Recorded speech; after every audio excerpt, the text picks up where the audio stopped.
Well, the climate thing is nothing new. It's been going on since a lot of the publications came out about it by Teller. He was the scientist who came up with the H-bomb way back in the late 50s or whatever. But he also, at the same time in the 50s, put forth a plan for the Pentagon to spray the skies for two functions. One would be mainly for warfare purposes. They could literally use climate for warfare purposes by spraying it with aluminum type particles and other metallic particles, which would cool the planet. They could bring on famine or rain, or they could dissipate rain depending on the mixture they used, and give you drought. And they could also divert the jet stream by using ELF waves, extremely low frequency waves, along with the aluminum. It would make it, in other words, the atmosphere would be turned into a big circuit, very conducive to electronic circuitry, or current, I should say. And they also said at that time that this also had an effect on the human brain. So you could literally conquer nations. It would make all the bombs obsolete. Conquer the nations by either tranquilizing the public, making them docile, etc. And at the same time, you could bring down enemies by diverting rain from them. It's interesting that even Iran has been getting a drought for a long time now, because the water's all falling in way offshore and one of the seas there, and getting diverted off. Same thing's happening off California too, by the way. It should be dumped on California, but it's not. It's all getting dumped in the Pacific just before it hits it. So this is exactly what Teller talks about. And we know that they've used weather warfare in Vietnam and different places too. But this is a worldwide plan for a global control. And I'll tell you, there's an old movie now. It was the Highlander 2. I don't know if you remember that movie, the Highlander 2. Where the guy, the immortal guy, he comes up with that was when the whole fad at the time was the hole in the ozone layer. We're all going to get fried. That NASA came out with, and they were the only guys with equipment, by the way, who could see it. Nobody else could see it, which is a great scam. But anyway, so in the movie Highlander 2, the guy had invented a shield that would stop the ultraviolet light coming in across the world. And then a company, as he got older, a company took it over and had the whole world at ransom because they had total weather control in order to quote, save their lives, you see. And even though the holes were gone by then, but nobody knew. You can imagine giving that kind of power to a single world authority. And that's what they want us all to do, by the way.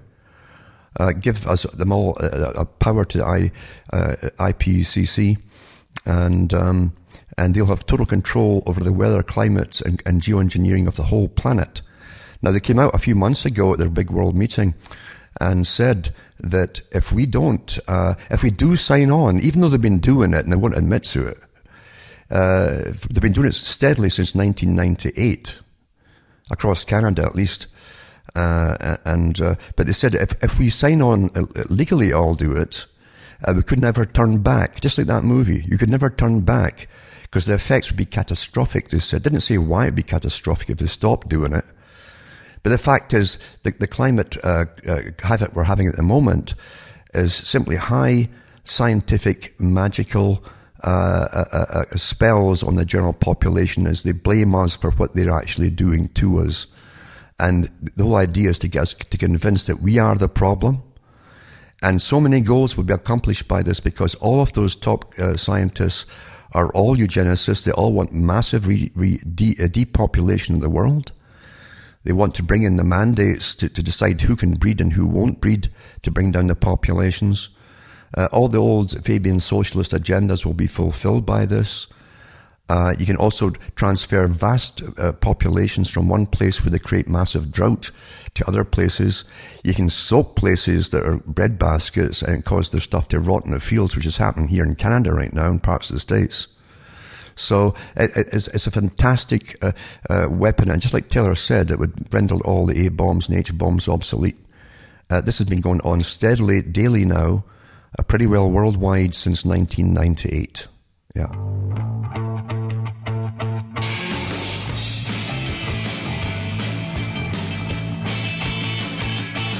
Okay, we're back live, hopefully, and people can hear me a bit better. We were just discussing the 20th conference on planned and inadvertent weather modification. Now, I had a kind of rough idea of what inadvertent meant, but I thought I'd look it up in the dictionary, and it says not intended.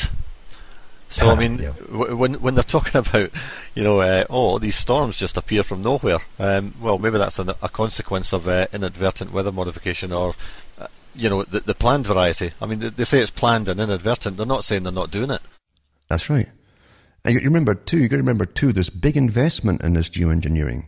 Massive. I mean, look at the chemical companies alone, and the mining companies that are involved for all these metallic particles of barium, there's even strontium in there, and aluminum oxide and various other things too. They're talking about adding sulfur to it, which will really kill us off quickly. But to save us, of course, they might kill us. But the thing is too, it's a multi-billion-dollar, probably $1 trillion industry worldwide. Big investors, and the same investors will be involved in the futures market. Now they have the foot up on the global market, where they can literally bet. They're putting massive bets on what countries are going to have a crop failure because of drought, and what countries will go have crop failures because of flooding. It's a perfect system where you can literally make the future happen if you're an investor and be guaranteed a winner. Because they'll tell which countries will be left alone, which I'm sure they'll make sure they're left alone, which will produce all the highly expensive vegetables and everything else, So this is the greatest scam ever. The power they'll wield, they do wield already actually, for this.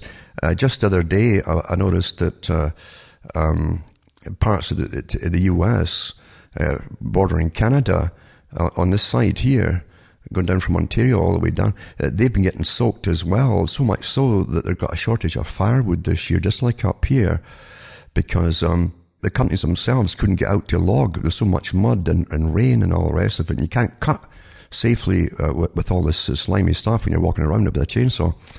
And and then the long winters we're getting now, 2 extended winters, we're right into April, in fact, this year, we're getting 40 below degrees up here. I never heard of it before. Just last Thursday there, it was 4 degrees below freezing here. This is September. Never happened before. Yeah. Yeah, I mean, going on with this conference, some of the subheadings here are joint sessions are planned and papers are encouraged in the following areas: climate engineering, or advertent climate modification, which is the planned variety, with the seventh symposium on aerosol cloud climate interactions, impacts of anthropogenic aerosols on clouds, precipitation, circulation, and severe storms. So they're admitting there that this is man-made aerosols causing severe storms. That's right. As always, papers are encouraged, but not limited to the following areas: physical evidence of cloud seeding effects and general weather modification aspects, hydrological applications to weather modification projects and evaluation, recent developments in understanding natural cloud processes and aerosol cloud interactions relevant to weather modification, the development and refinement of conceptual models, including those for enhancing precipitation and mitigating the severity of storms, applications of numerical models to planned and inadvertent weather modification topics. So they're obviously modelling out everything they're going to do and going ahead with it. Societal, this is an interesting one, societal and economic effects of planned and inadvertent weather modification. That's the last one. So the effects it's going to have on society of basically controlling the weather. They already know. They've been doing quite studies, especially in Canada, with the National Health Service and system on a central computer in Ottawa, where all doctors' visits and clinics visits and hospitals immediately send reports that goes to Ottawa, and they keep a real-time data update on the effects it's having across the whole country, the breathing in of these aerosols and all the other things that are happening to us. So they know damn well all the things it's doing to us. They know damn well, yeah. Yeah. I wonder if that's who they're getting their papers from some of these high-up doctors reporting the effects, or yes, whatever. Yeah, but I mean, it's there in black and white. It's admitted they're doing it, and it's also admitted that they don't know what some of the effects are. Oh, they do know. They don't know. They know all right. They've known for. I mean, it's quite easy to do a search and look into aluminum oxide effects, just breathing that in. Barium, same thing. Sulfur for sure. and you'll get constant bronchitis. You can't clear it up. They'll keep treating it with different things, but as soon as you stop the antibiotics or whatever, it's back again because you're breathing in high contaminants and irritants into the linings of your lungs and so on. Kills off the alveolar tissue in your lungs. But apart from that too, you also have the mental problems because the aluminum oxide goes to the brain, and it causes pre-senile dementia. It's been known since the 1970s it does that. Barium is much the same. So these things all have their toxic effect, and they're damn well aware, and they'll be monitoring in real time all the increases in all these things and keeping it quiet. I noticed in the late 90s when they started spraying heavily, and I talked to pharmacists because I could see by my own observations, pharmacists, what the biggest sellers were. I'd asked them questions, any increase in anything. And the biggest sellers today are all kinds of antihistamines and so on because of nasal problems, bronchial problems, phlegm problems. That's their biggest problem today since this all started. So they know damn well. Now the thing is too, the mental problems, as I say, in the early tests they did with the ELF, because they're using the ELF along with it, that's all the magnetic waves and so on, to stimulate these particular formation of clouds as well, and alter the jet streams. That came out with the HAARP documentation. They admitted they could actually alter the jet streams. They could take rain away from an area, dump it somewhere else, or bring rain to your area. Well, that has been happening for the last few years. And also too, the ELF had effects on human beings and domestic pets, by the way, because they did a big survey, and I think it was Maine was the country, the state that they chose to try it on back in the 90s, using electromagnetic waves from the HAARP and focusing it on that area. And they had a massive rise in domestic violence, domestic animals biting their owners, even cattle were going crazy in the fields. And then when they altered the frequency just a tiny little bit, then they make the people all passive.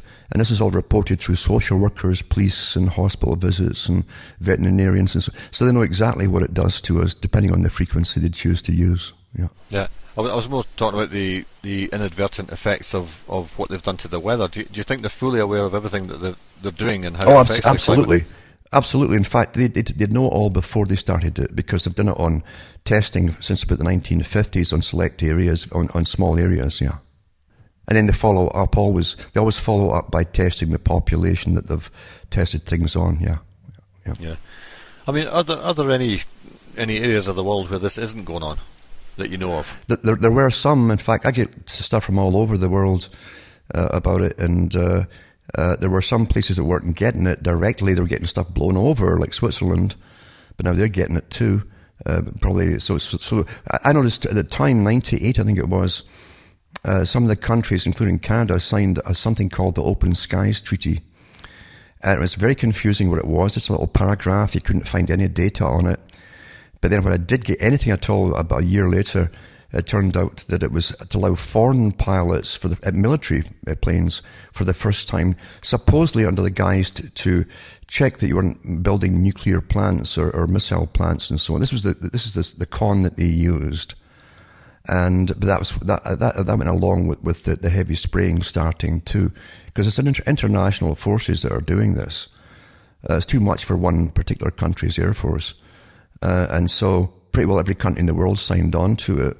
I know that Iran, for the last few years, have been getting heavily sprayed, and not by themselves, and all their water's getting dumped well away from them, so they're going through a drought. Remember, it was designed initially for weather warfare. Yeah, it's been going on since I believe the 40s. Is it 40s or 50s? Yeah, in the 40s they tried it for sure. Yeah, and then in the 50s they really stepped it up. In the 70s they had Vietnam to test it all out on. Yeah, and they did test out there and dumped lots and lots of rain on the trails there to make it so muddy that the cotton couldn't move through it. Yeah. Yeah.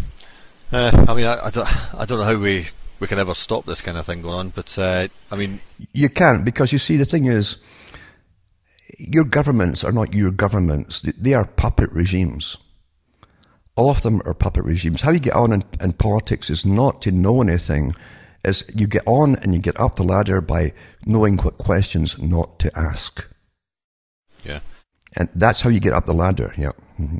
Yeah, I mean, in terms of like pilots or people like that, I mean, is there any way that even somebody in the military, I don't know, who suddenly develops a conscience? I mean, do you ever see any of these guys being able to come forward and say this is what's going on? And no, they're all threatened by the loss of their jobs. I have folk who in some of the big airline companies who see it all the time, but they can't say anything about it at all. Yeah. Mm-hmm. Yeah, I mean, I think it's all pilots are under the Official Secrets Act, aren't they? Even domestic airline pilots. Everybody's they're all threatened with losing their license if they say a thing. Yeah. That's the big one. Is this whole system works on blackmail? The whole system we're living in. Yeah. Yeah. Mm-hmm. It's amazing these folk can go home and face their families knowing that they've just dumped a load of chemicals on them. You know, yes. And what's interesting too is that some of these pilots, they send me all the photographs from the big airliners and so on. They're giving all kinds of excuses too. When their biggest problem right now is coming into big areas in North America, and they see it heavily sprayed. Why would they be spraying especially over populated areas? Okay? Why? If it was for weather control, you'd be spraying it all over, which they are to an extent. Sometimes they'll even spray it offshore in countries like Britain and let it blow across just to throw you off. You won't see the trails directly sometimes. But in big continents, you've got to spray inland. And it's quite interesting to see that the pilot's biggest problem is actually seeing the landing now, the landing strips, and so on, and that they're all complaining about this amongst themselves. And I get all the info fed here. They're fed nothing by the towers that guide them in, and it's just they can see it all with their naked eye as well. So they're depending totally upon computerized navigation to get them down. Yeah. Yeah. I had somebody having a go at some of the folk in the chat box a couple of months ago regarding the fact that these things used to come out the back of World War II bombers, etc.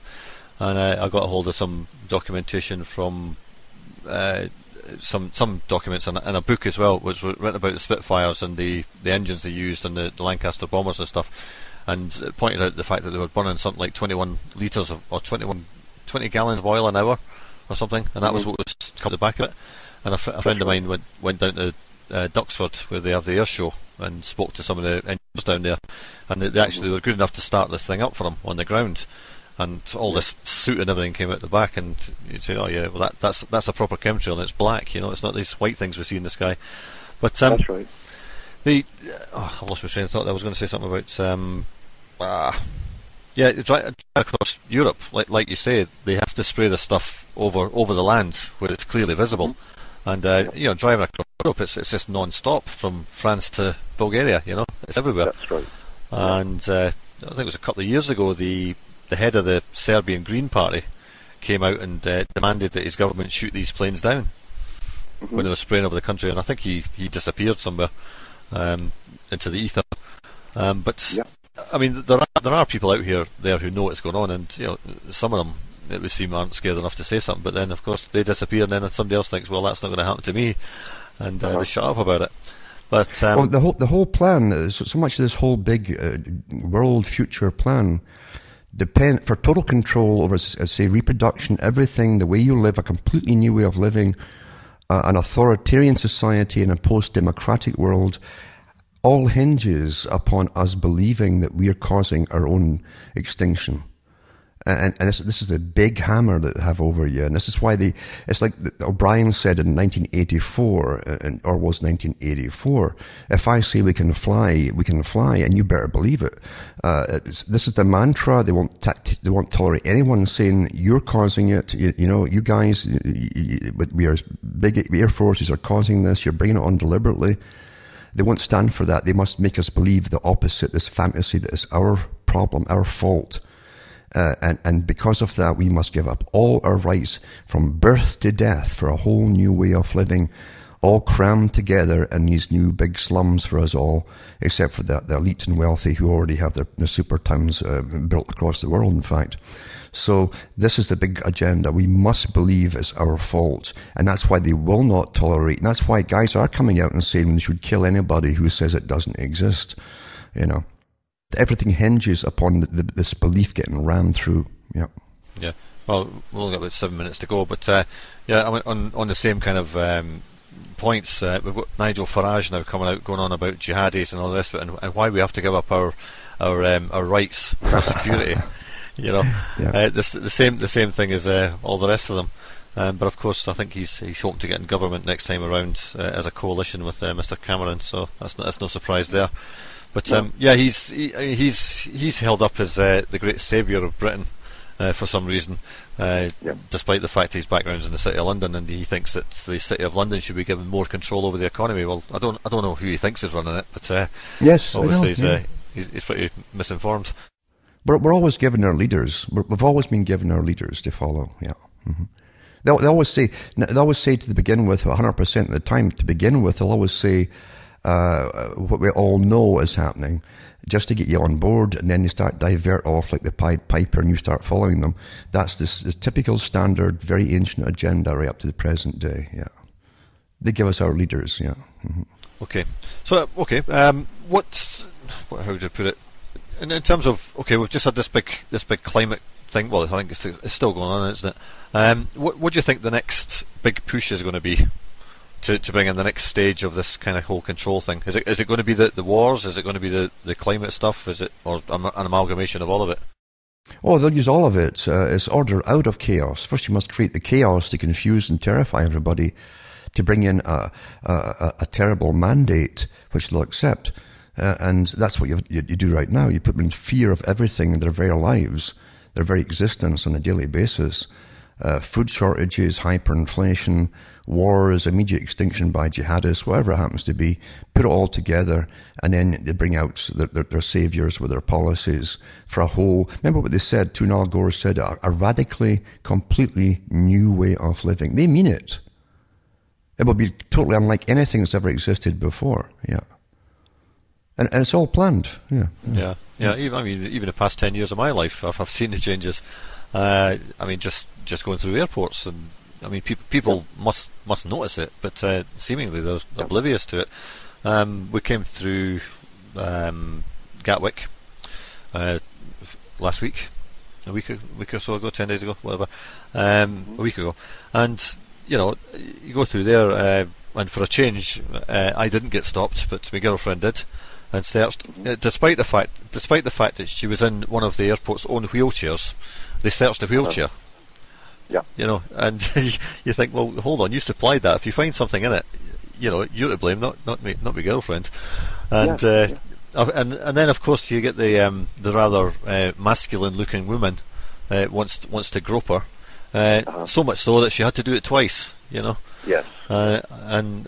I get stopped virtually, 9 times out of the last 10 travelling on my own. I've been stopped and searched, and the only other times I've not been searched is when I've been travelling with somebody else and they've searched them.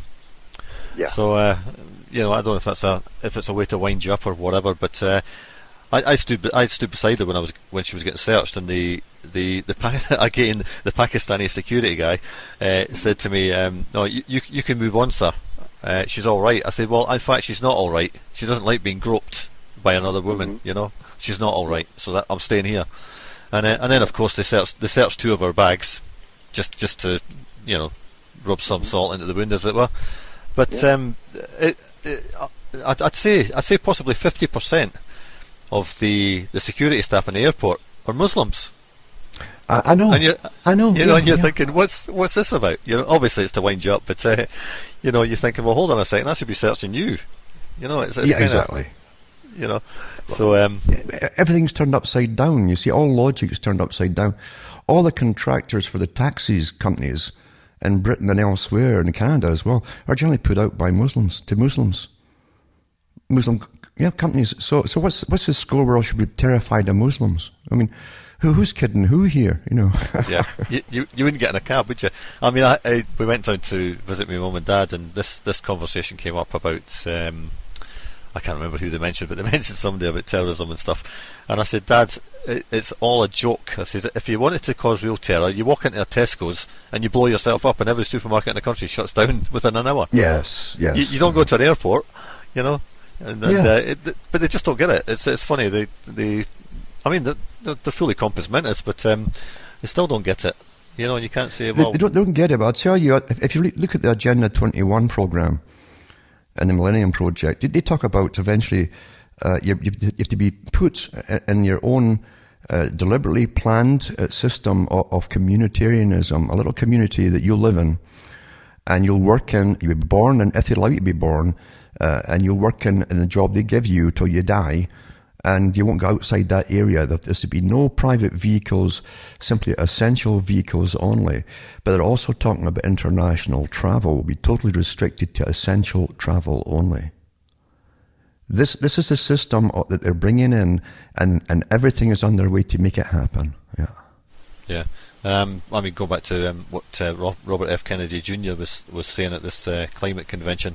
He said that the car manufacturers should be forced to build cars that will do 40 miles to the gallon, or build electric cars. But there was no mention made, of course, of what's going to produce the electricity to fuel up these cars. No, it all comes from atomic energy, and it costs an awful lot more, because a lot of the energy is lost in heat, as you well know, as you charge. So it's one of the most wasteful things there is, but that doesn't matter. The whole point is to make it appear that it's unsustainable using gasoline. That's as long as the appearances work, we'll all sign our lives and our futures away. Yeah, we're terrified. That's what it's all about. It's all magic, in a sense. A magic spell is simply by giving the illusion of something and making the people believe it. And that's what all this is about. Because everything, as I say, for this whole world agenda that's led up to this period in time in history hinges upon us giving up all our rights to save ourselves, that we are the enemy, as the Club of Rome said. Humanity then is the problem, is the enemy. And they must, therefore, cull the herd, bring down the numbers drastically, and manage our lives from birth to death, like Gerfeck in Scotland. A government appointee to every child born who'll literally quiz that child as they grow up to make sure they're politically correct and they believe all the right things. 1984, just like Winston saw. You must believe what you're told and parrot the party line, or else you die. Yeah. Well, fortunately, that the official start of Gerfeck has been put back to 2016, I believe. And my grandson was born a couple of weeks ago, so he's outside that, fortunately. But yeah, that's the way we're going, certainly. And unfortunately, the young people in Scotland all thought they were voting for some form of independence in the true sense of the word. But unfortunately, they were never going to get it. So that's where we started off. That's where we should end, I suppose. Right. Okay, Alan. Great to talk to you again, and we'll do it again next month. Whatever. We'll need to sort out next month's date. I think we've gone off our timetable, as it were. But whatever date suits you. Whatever date suits you. Oh yes, okay. We'll figure that out. Yeah. Okay. Thanks again, Alan. And take talk care. To you soon. Yeah. Take care. Bye now. Cheers now. Bye bye. You're listening to Awake Radio. Straight talk for the awake and aware.